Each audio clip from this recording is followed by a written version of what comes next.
जब जब संसार अज्ञान के अंधकार में डूबता है, तब तब कोई दिव्य आत्मा उस अंधकार को चीरकर ज्ञान की ज्योति जलाती है। आज की कथा है एक ऐसे महायोगी की जिन्होंने न केवल वेदों को संरचित किया बल्कि मानवता को अमर ग्रंथ महाभारत और पुराण भी दिए। नाम है महर्षि वेदव्यास। वेदव्यास की कहानी सिर्फ एक ऋषि की कथा नहीं है, बल्कि ये ज्ञान, तपस्या और अमरता की गाथा है। ये हमें सिखाती है कि जीवन का सबसे बड़ा उद्देश्य ज्ञान को प्राप्त करना और उसे सही रूप में आने वाली पीढ़ियों तक पहुंचाना है। महर्षि वेदव्यास, जिनका नाम सुनते ही हमारे मन में एक ज्ञानी और तपस्वी ऋषि की छवि बनती है, उन्होंने एक युग का अंत और दूसरे युग का आरंभ अपनी आंखों से देखा। वे केवल एक लेखक नहीं थे, बल्कि वो स्वयं इतिहास के निर्माता, साक्षी और रचयिता भी थे। वेदव्यास का जन्म एक रहस्यमयी शुरुआत। वेदव्यास का जन्म स्वयं एक चमत्कार से कम नहीं था। उनकी माता सत्यवती राजा शंतनु के पूर्वज की पुत्री थीं, जो यमुना नदी के बीच नाव चलाती थीं। एक बार जब महर्षि पराशर ने उन्हें नदी पार कराया, तो वे उनकी दिव्यता से प्रभावित हुए और उनके ही आशीर्वाद से एक तेजस्वी, ज्ञानी और योगी पुत्र का जन्म हुआ। उनका जन्म यमुना नदी के बीच एक द्वीप पर हुआ था और उनका रंग गहरा सांवला था, इसलिए उनका नाम कृष्ण द्वैपायन रखा गया। कृष्ण क्योंकि उनका रंग श्याम था और द्वैपायन क्योंकि उनका जन्म एक द्वीपायन पर हुआ था। जन्म लेते ही उन्होंने अपनी माता से कहा, मैं अब तपस्या के लिए जा रहा हूँ, लेकिन जब भी आप मुझे याद करेंगी, मैं तुरंत आपके समक्ष प्रकट हो जाऊंगा। इतना कहकर वे घने वनों की ओर चले गए। उनकी नियति में न सिर्फ तपस्या थी, बल्कि आने वाले युगों के लिए ज्ञान का मार्ग प्रशस्त करना भी था। वेदों का विभाजन, ज्ञान की सबसे बड़ी देन। वेदव्यास ने अपनी तपस्या के दौरान ये महसूस किया कि कलयुग का समय निकट आ रहा है। उन्होंने देखा कि इस युग में मनुष्य की स्मरण शक्ति कमजोर हो जाएगी, उनकी आयु कम होगी और वे तपस्या जैसे कठिन मार्ग पर नहीं चल पाएंगे। इसलिए उन्होंने मानवता के हित में एक महान कार्य करने का निश्चय किया, वेदों का विभाजन। जो ज्ञान पहले एक विशाल, अखंड और अलिखित रूप में था, उसे उन्होंने 4 सरल और संरचित भागों में बांट दिया: ऋग्वेद, यजुर्वेद, सामवेद और अथर्ववेद। ये उनका सबसे बड़ा योगदान था, क्योंकि इससे वेदों का ज्ञान हर युग के लिए सुरक्षित हो गया।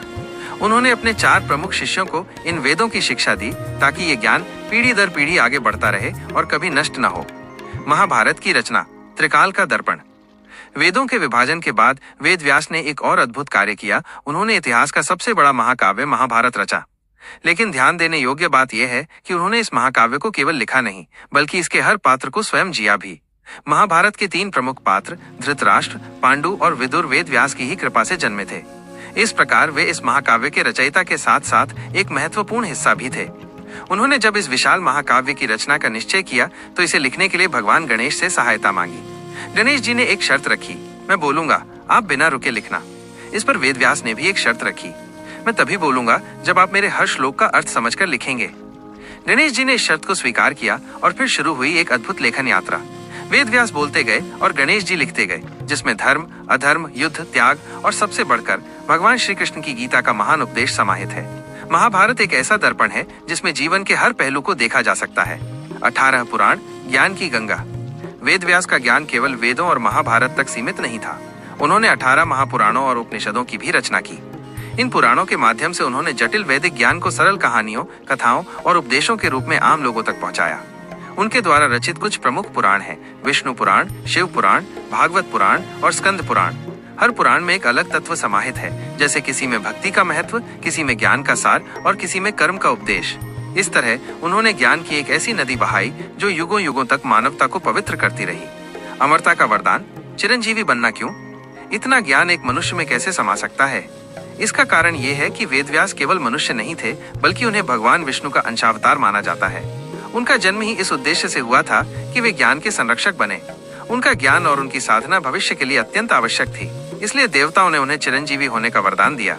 वे चिरंजीवी बने ताकि हर युग में जब भी ज्ञान का संकट हो, वे फिर से प्रकट होकर मानवता का मार्गदर्शन कर सकें।